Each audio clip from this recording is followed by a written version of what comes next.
En introduction donc au Madhyamaka Avatara, Chandrakirti rend hommage, donc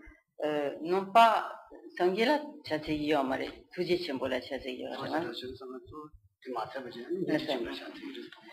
Donc initialement, donc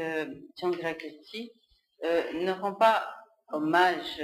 donc, dans ce texte au Bouddha ou au Bodhisattva, mais il rend hommage donc à la grande compassion. Il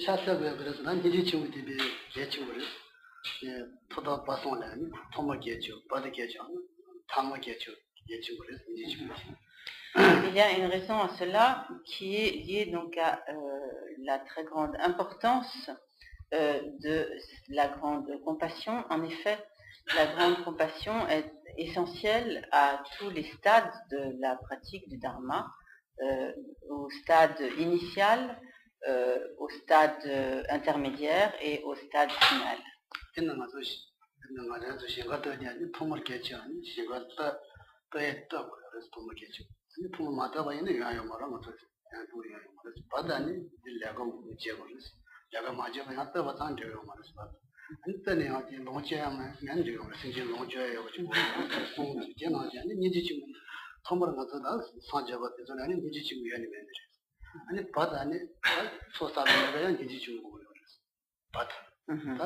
Thomas, connaît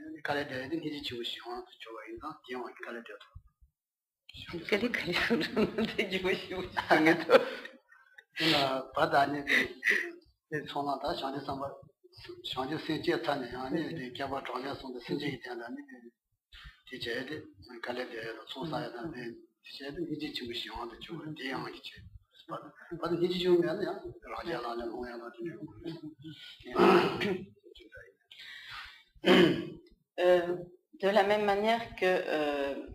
si l'on entreprend par exemple des travaux agricoles, il y a des tâches qui sont importantes au début, dans la phase intermédiaire et à la fin. Au début, il faut donc préparer le champ et ensemencer le champ. Sinon, bien sûr, on ne pourra pas obtenir de récolte et profiter donc de la récolte. Ensuite, il faut entretenir donc le champ, l'arroser, lui fournir les engrais nécessaires, donc prendre soin donc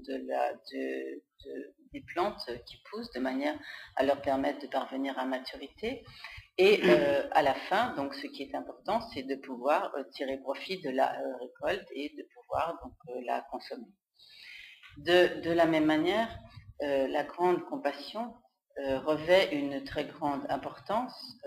Donc initialement, au cours de la pratique et lorsque l'on a atteint le stade final, en effet, initialement, c'est grâce à la grande compassion que l'on peut s'engager sur la voie du grand véhicule.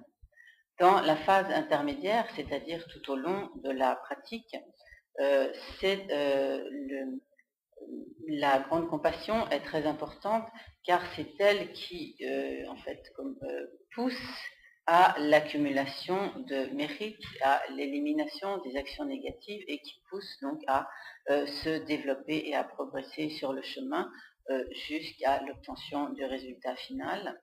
Et lorsque l'on obtient donc le résultat final, l'état de Bouddha, c'est grâce à la grande compassion que sont manifestées toutes les activités des Bouddhas pour l'accomplissement du bien des êtres.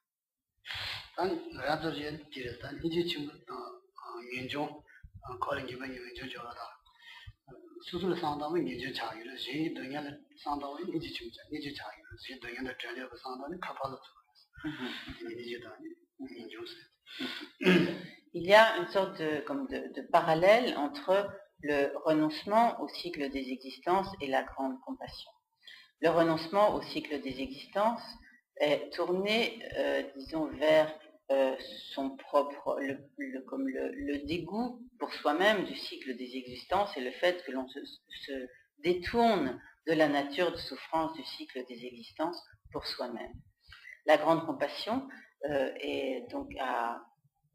disons comme s'apparente d'une certaine manière donc au renoncement au cycle des existences, dans la mesure où elle est également une forme de rejet, de dégoût de la souffrance, mais à ce moment-là, il s'agit de la souffrance d'autrui. Et donc la grande compassion est une disposition d'esprit qui en fait ne supporte pas la souffrance d'autrui et qui donc cherche à éliminer la souffrance d'autrui, tandis que donc le renoncement au cycle des existences ne supporte pas, par le renoncement au cycle des existences, on ne supporte pas en fait sa propre souffrance et la nature de souffrance du cycle des existences à laquelle on est soumis.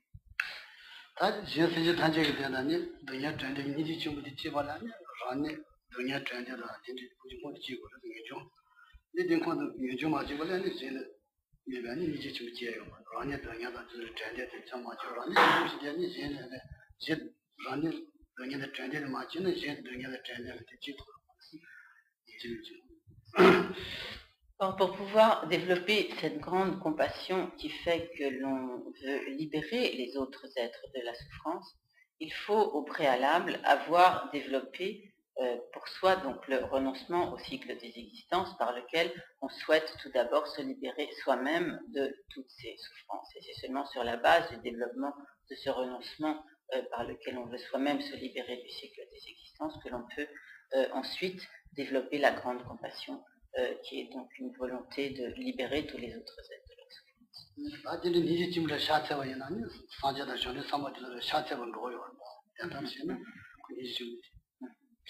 Et ainsi, donc, lorsque dans ce texte donc, du Madhyamika Avatara, Chandrakirti donc, rend hommage à la grande compassion, en fait, par cet hommage à la grande compassion, il rend en même temps hommage à tous les Bouddhas et tous les Bodhisattvas.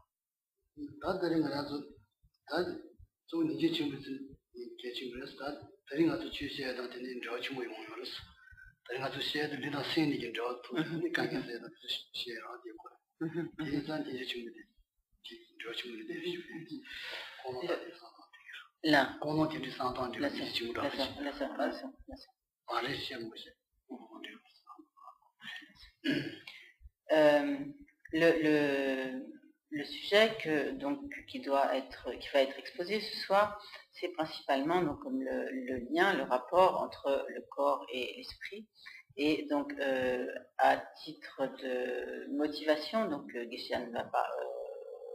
redétailler donc, ce qu'il a expliqué maintes fois à propos de la motivation appropriée pour écouter les enseignements, mais nous pouvons en particulier donc développer la motivation de la grande compassion.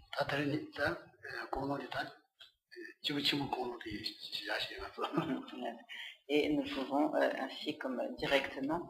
passer à la motivation du grand véhicule.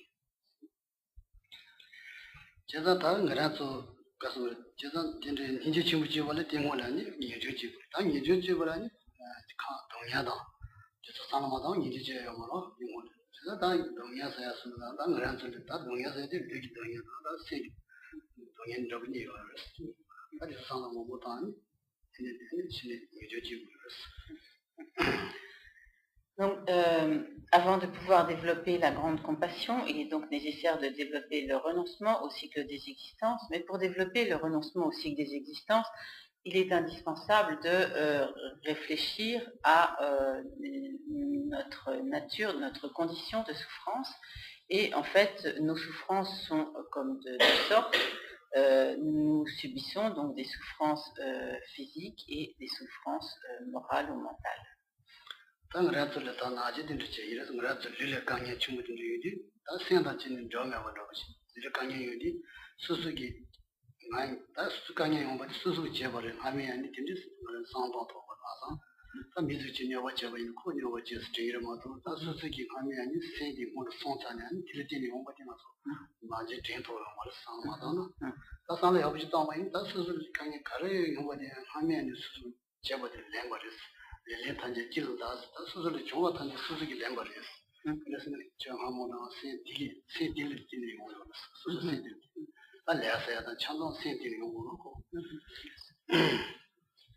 Et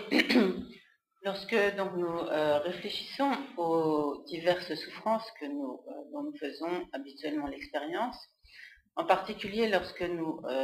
pensons à la manière dont nous vivons nos douleurs, nos souffrances physiques,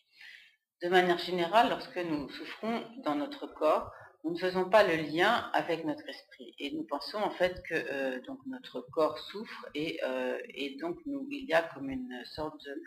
nous faisons comme une sorte de séparation donc, entre les souffrances du corps et notre esprit.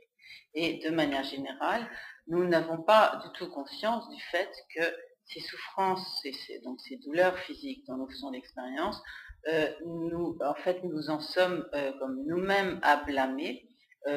du fait qu'elles résultent d'actions que nous avons nous-mêmes commises par le passé. Et que par conséquent, donc ces actions que nous avons commises ont déposé des empreintes sur notre conscience qui produisent leur résultat par les douleurs physiques dont nous faisons l'expérience. Et si nous étions capables de réfléchir correctement, nous comprendrons que qu'il n'y a comme un seul responsable à blâmer pour toutes nos douleurs physiques, c'est en fait nous-mêmes.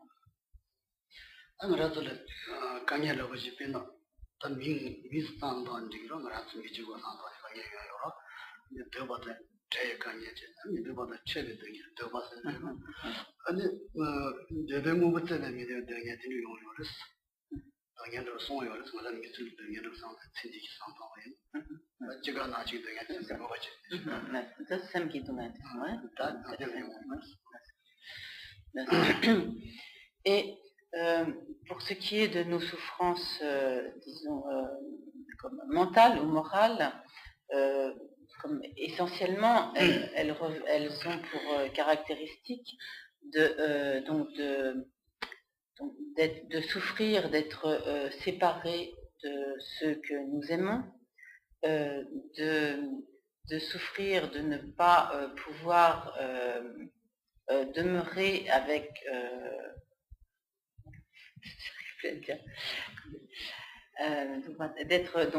souffrir d'être séparés de ceux que nous aimons, d'être confrontés à ceux que nous n'aimons pas ou ceux qui nous sont déplaisants ou ceux qui nous nuisent, etc. Et également, donc nous souffrons de ne pas parvenir à la réalisation de nos objectifs ou de ce que nous souhaitons de manière générale.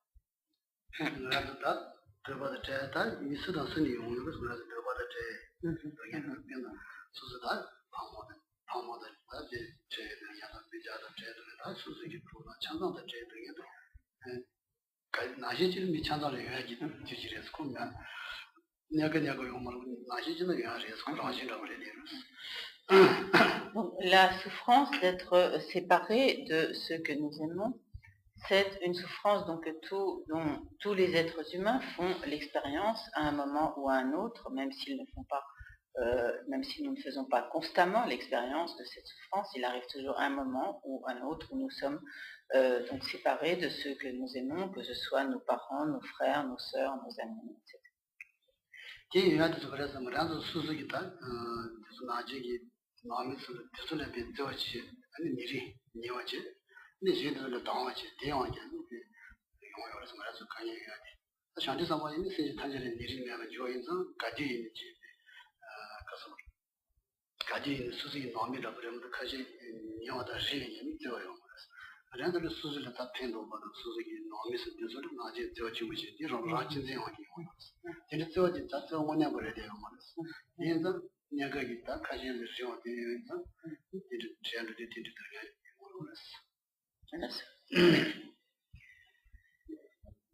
Et si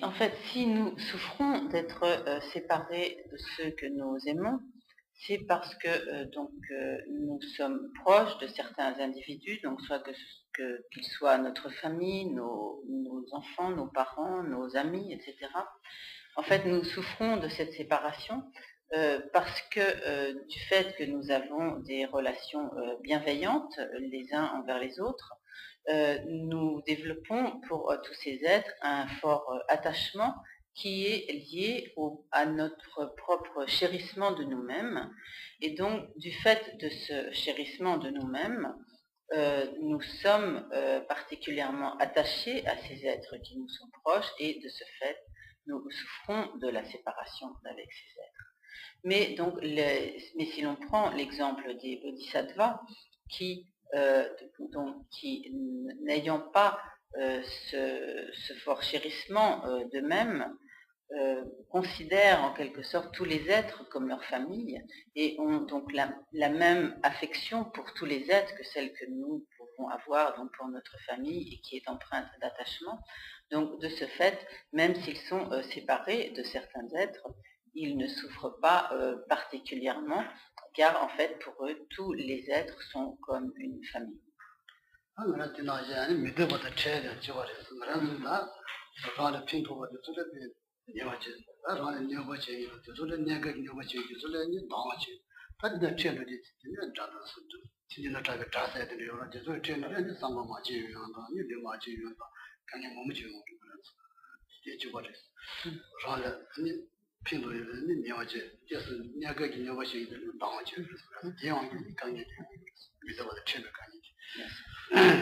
Et donc ainsi,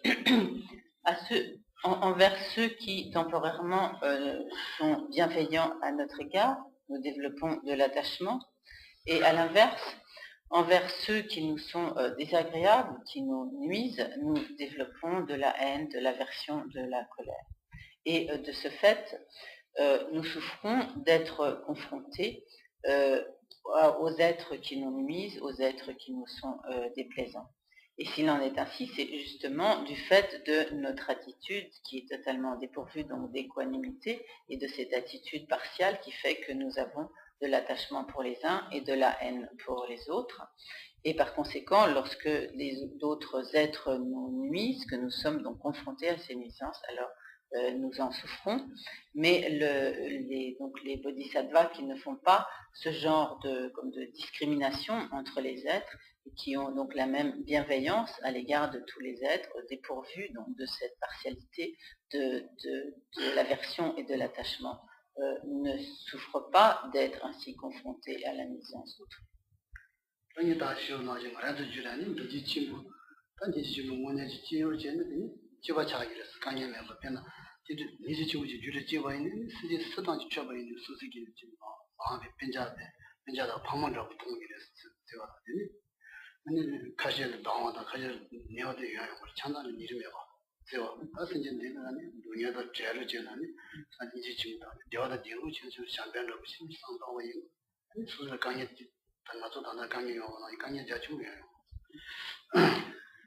Ainsi donc, le bodhisattva qui a développé la grande compassion ne fait pas du tout ce genre d'expérience, car pour lui tous les êtres, car il a donc comme une même affection, un même amour pour tous les êtres. Il ne fait donc pas de différence entre tous les êtres. Pour lui, tous les êtres sont aussi proches que sa mère ou que ses enfants ou que ses parents, etc. Tous les êtres sont pour lui des êtres extrêmement proches et sa seule préoccupation, c'est de leur procurer le bonheur et de les soulager de leur souffrance. Par conséquent, animé donc par de tels sentiments, le bodhisattva ne fait pas du tout les expériences de souffrance qui consistent donc à souffrir d'être séparé de ceux que l'on aime et souffrir d'être confronté à ceux que l'on n'aime pas.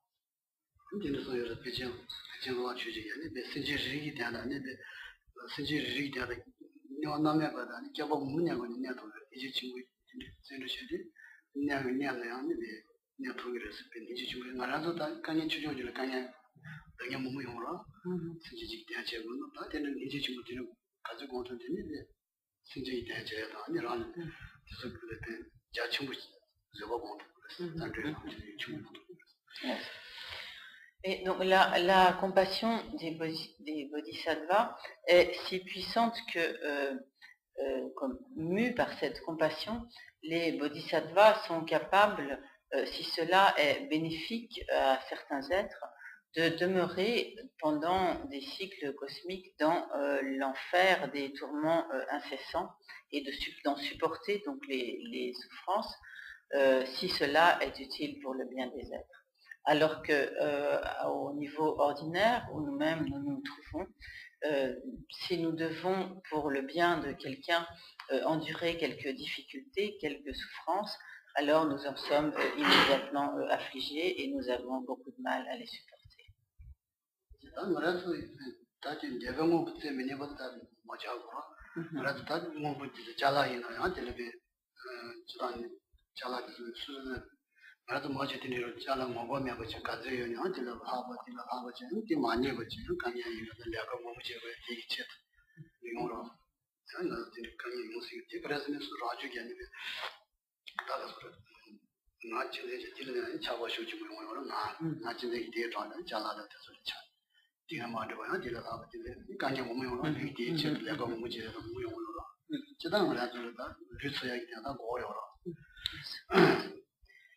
Et donc également, nous souffrons de ne pas arriver à obtenir ce que nous souhaitons, ce que nous désirons. Et si nous souffrons de cela, c'est également parce qu'au départ, nous avons donc un fort chérissement de nous-mêmes, et pour donc la satisfaction de ce soi, alors nous cherchons toujours à obtenir une chose, puis encore une autre, et lorsque nous avons cela ne nous satisfait pas, puis nous voulons encore autre chose, et finalement, nous n'arrivons jamais à obtenir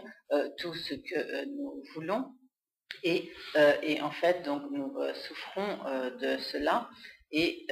s'il en est ainsi, c'est donc à cause de cet attachement ce très fort attachement, que cet auto-chérissement, donc ce chérissement de nous-mêmes, qui fait que finalement nous n'arrivons jamais à assouvir nos désirs. Certes, il est nécessaire d'obtenir un minimum, d'obtenir certains biens qui nous sont indispensables à notre subsistance, et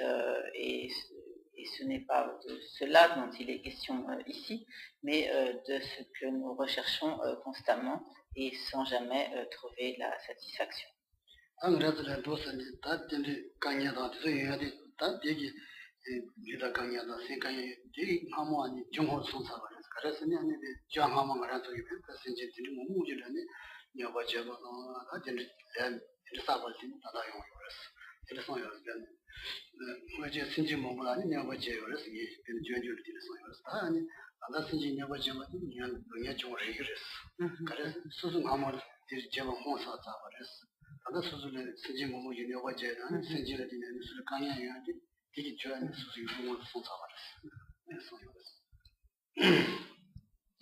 Donc, en outre, les expériences de souffrance que nous faisons à présent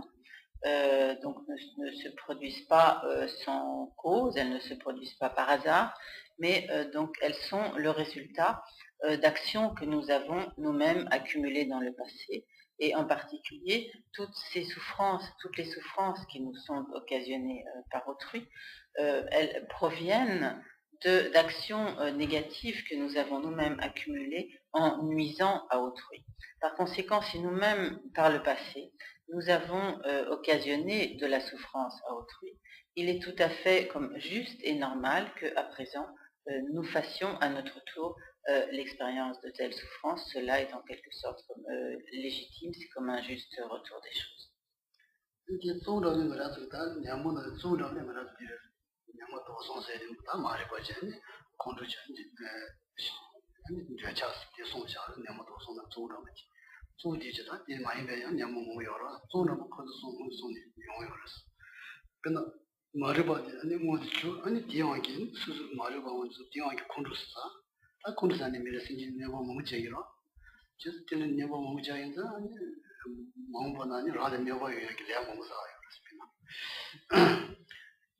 De manière générale, nous sommes sous l'emprise donc des trois poisons de l'ignorance, de l'aversion ou de la haine, et donc de l'attachement. Et par exemple, au cours de nos existences passées, sous l'emprise donc de l'ignorance. J'ai oublié d'ajouter, donc il y a bien sûr de très nombreux autres facteurs perturbateurs de l'esprit, mais ces trois donc sont l'ignorance, l'aversion et l'attachement sont comme les facteurs perturbateurs dominants. Et donc si au cours au cours de vie passée, étant sous l'emprise de l'ignorance, nous avons laissé donc apparaître donc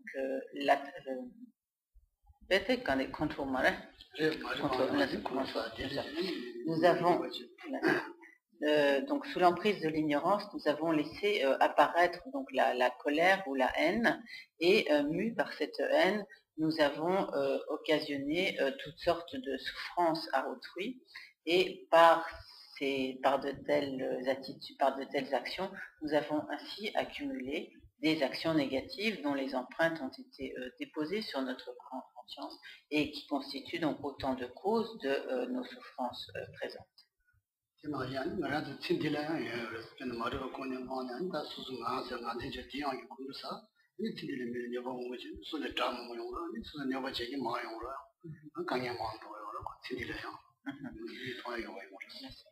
Et donc, nous pouvons même observer cela directement dans cette vie, comme les résultats immédiats donc des méfaits donc de la colère et de l'aversion, par exemple. Donc, sous l'emprise de l'ignorance, nous laissons libre cours à la colère, à la haine, à l'aversion. De ce fait, nous allons avoir des attitudes et comportements extrêmement nuisibles pour les autres, très malveillants, malfaisants, et de par ces attitudes, alors nous allons avoir de très nombreux ennemis, et donc tous ces ennemis vont se dresser contre nous et nous nuire, et par cela nous voyons directement les méfaits de la haine et de la colère.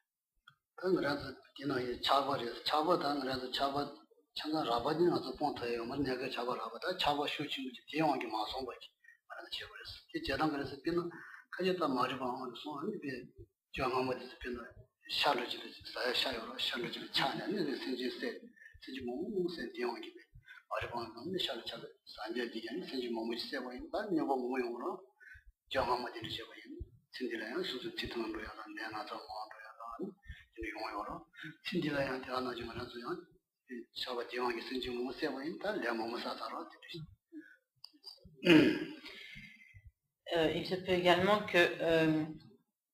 dans une vie passée, sous l'emprise de l'ignorance, nous ayons laissé libre cours à l'attachement, et par exemple que nous ayons eu ainsi un très fort attachement à la viande, et que poussé par cet attachement, nous ayons tué un très grand nombre d'animaux, et en résultat de cela, donc, nous allons faire l'expérience des actions ainsi accumulées.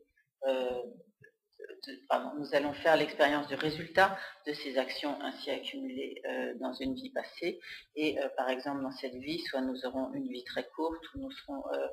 constamment en but à la maladie, à toutes sortes de souffrances qui résulteront de ces karmas. Et si dans cette vie même, donc nous avons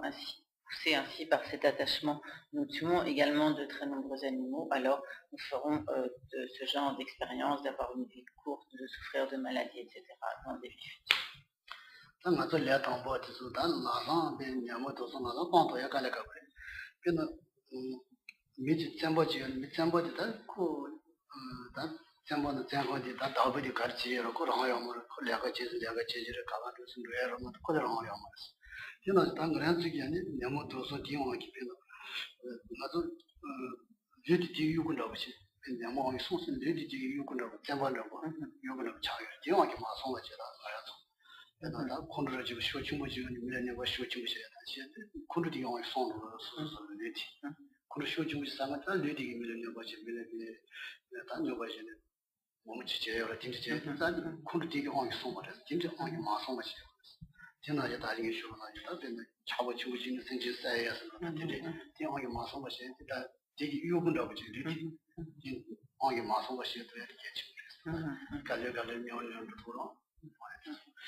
Bien sûr,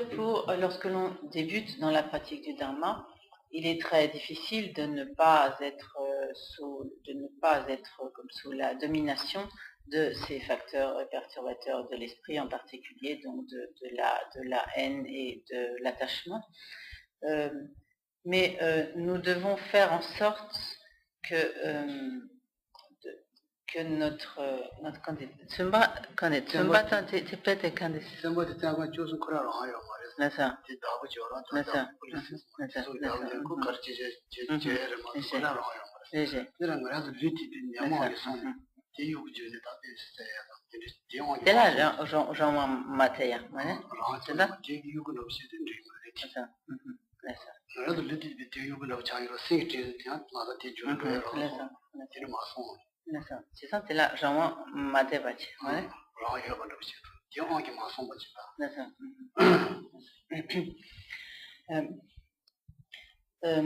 par exemple, lorsque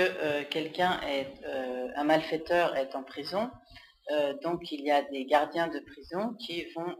l'empêcher donc d'une part de se sauver et donc de faire n'importe quoi, et de ce fait donc les activités néfastes qu'il est susceptible de commettre sont limitées par son incarcération, par son emprisonnement. Donc de la même manière, donc en fait notre corps agit en exécutant comme les injonctions de l'esprit. Celui qui domine, celui qui commande, en fait c'est notre esprit, et donc notre corps suit en quelque sorte, suit donc ce que lui commande l'esprit. Donc ce qui est important dans un premier temps, lorsque l'on débute dans la pratique et que l'on ne peut évidemment pas éliminer totalement tous les facteurs de l'esprit, donc ce qui est important dans un premier temps, c'est de faire en sorte que de ne pas laisser le corps suivre, donc être totalement comme au service de l'esprit, mais de faire en sorte donc je trouve pas le mot approprié, donc de retenir en quelque sorte, donc de préserver nos activités du corps de manière à ce qu'elles ne soient pas, nos activités du corps ne soient pas comme totalement débridées et sans aucune retenue, et de veiller donc à préserver, donc à veiller à nos activités corporelles.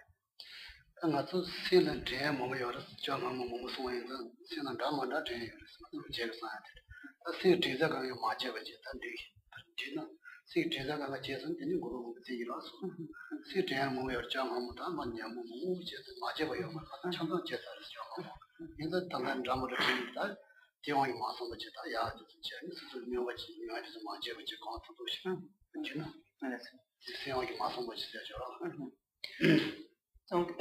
du fait de toutes les empreintes de nos actions des vies passées, donc toutes sortes de pensées surgissent dans notre esprit,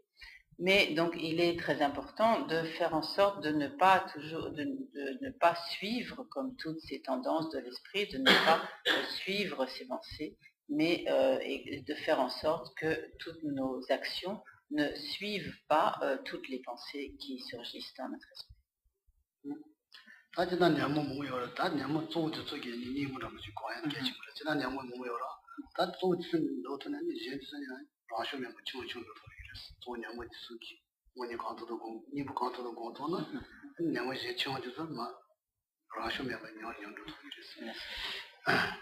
Donc il s'agit bien sûr ici des pensées, dans le cas des pensées négatives, donc auxquelles nous ne devons pas laisser libre cours, et de sorte que le corps suivrait donc ces tendances. Également, ce qui est très important, donc, c'est de mettre en œuvre les antidotes à toutes ces dispositions d'esprit négatives, et donc par la pratique, par l'accoutumance à toutes ces antidotes, donc progressivement, toutes ces tendances donc, négatives, tous ces facteurs perturbateurs de l'esprit pourront être réduits.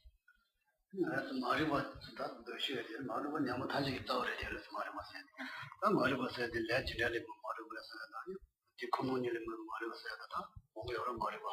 소로가 다 말해봐. 디 코노니를 돈이를 말해봐.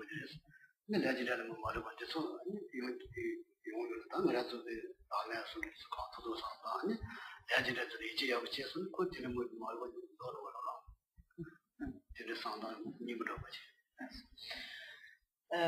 En particulier, donc le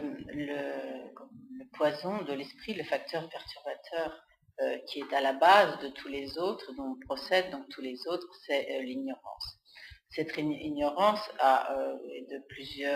plusieurs sortes. Il y a donc l'ignorance l'ignorance de diverses choses et en particulier donc par exemple l'ignorance de la loi de causalité et également donc l'ignorance de la nature ultime des phénomènes, donc l'ignorance de la nature de vacuité des phénomènes. Et donc par exemple, de manière à contrecarrer ou à lutter donc contre la puissance de ces formes d'ignorance. En ce qui concerne donc l'ignorance de la loi de causalité, nous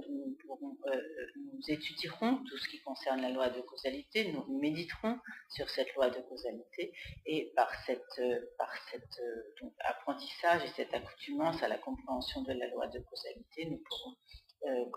agir à l'encontre de cette ignorance qui concerne la loi de causalité et également donc en étudiant ce qu'est la vacuité, ce qu'est la nature ultime des phénomènes, en méditant sur ce qu'est donc cette nature ultime des phénomènes, nous pourrons également agir à l'encontre de l'ignorance de la nature ultime des phénomènes.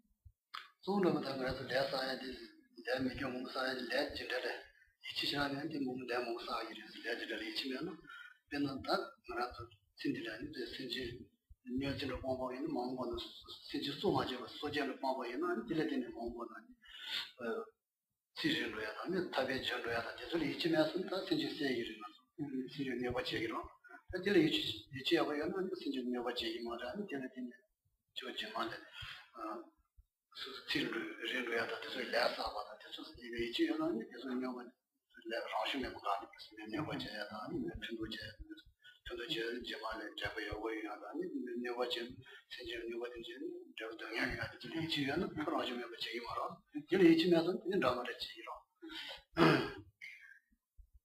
fait, ce qui est à la base de la grande majorité de nos actions négatives, c'est le manque de foi dans la loi de causalité. En effet, donc, si nous avions une véritable conviction à propos donc de la loi de causalité, par exemple, si nous avions vraiment la conviction que en nuisant aux autres êtres, nous engendrons des karmas négatifs en résultat desquels nous souffrirons ultérieurement donc de toutes sortes de maladies, d'une vie courte, etc. Alors si nous avions vraiment conscience de cette nature, de la loi de causalité, tout naturellement, nous nous abstiendrions de telles actions. Et de manière générale, donc si au contraire, on nuit aux êtres, on ne se soucie pas, donc on leur nuit avec une totale, en toute négligence, sans le moindre scrupule, c'est justement parce que l'on n'a pas du tout foi dans la loi de causalité et de ce fait, en résultat de telles actions, on devra faire l'expérience de toutes sortes de souffrances.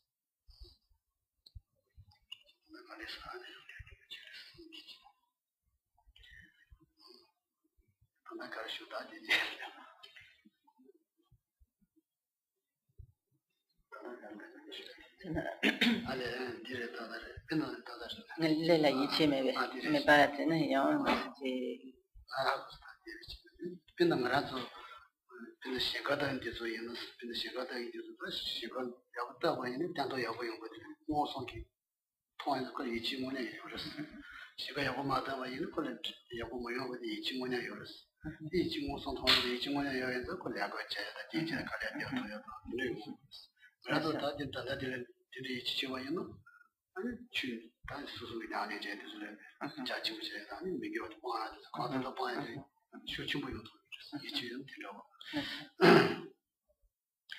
Par exemple, nous avons une totale certitude en ce qui concerne le processus de la production des moissons. Donc,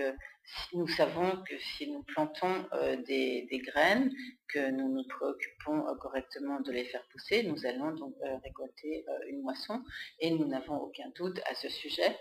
C'est une loi de cause à effet que nous acceptons totalement et de ce fait nous œuvrons, nous travaillons, nous nous engageons dans certains travaux parce que nous savons qu'en résultat du travail fourni, nous allons que le travail fourni constitue une cause dont nous allons obtenir un certain résultat. Et donc, si nous avons vraiment la même conviction en ce qui concerne la loi de causalité, alors nous n'aurons aucun doute, comme aucune hésitation pour nous engager dans la pratique des actions vertueuses, dans la pratique de toutes les actions positives, parce que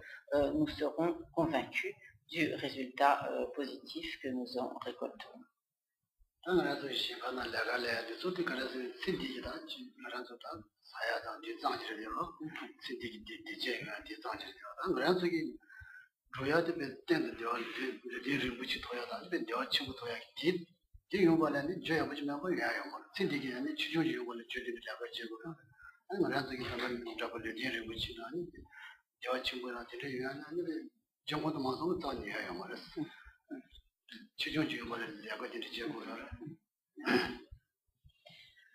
De plus, par exemple, les récoltes que nous pouvons obtenir du fait des labours et des travaux des champs donc, ne donnent que des résultats très temporaires, des résultats dans cette vie. Mais les fruits que nous pouvons récolter par toutes les actions positives accumulées dans cette vie produiront des résultats à beaucoup plus long terme et toutes ces actions positives peuvent produire donc des résultats tels que notre libération du cycle des existences, l'obtention de l'état de Bouddha, et en cela, donc ce sont des fruits beaucoup plus vastes, beaucoup plus conséquents que les seuls résultats temporaires des travaux agricoles de cette vie ou d'autres objectifs dont les fruits ne peuvent être récoltés que dans cette vie.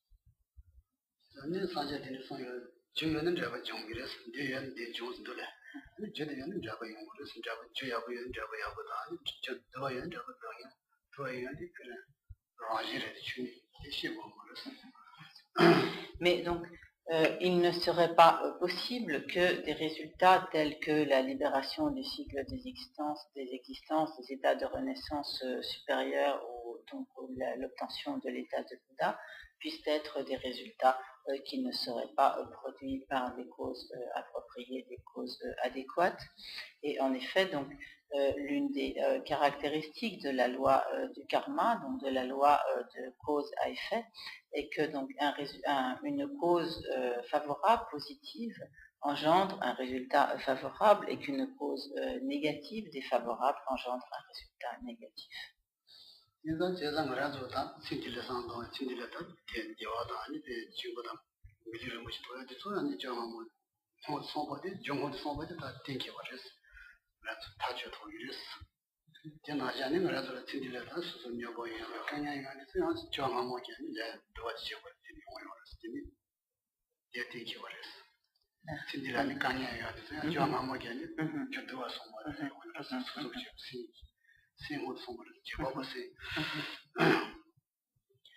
Et en réfléchissant donc de cette manière, nous pouvons arriver donc à la certitude que les difficultés que nous rencontrons dans cette vie sont en fait le résultat de causes que nous-mêmes avons accumulées dans le passé.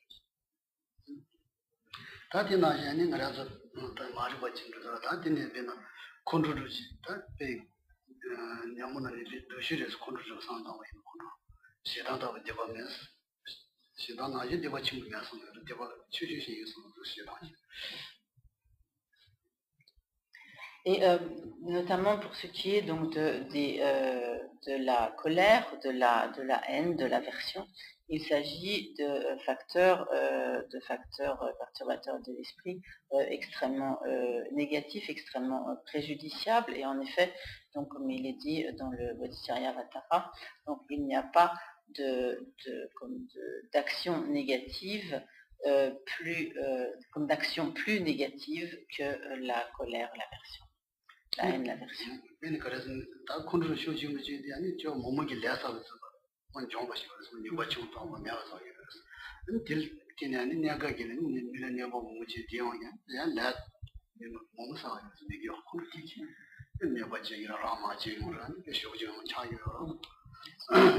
En effet, cette aversion, cette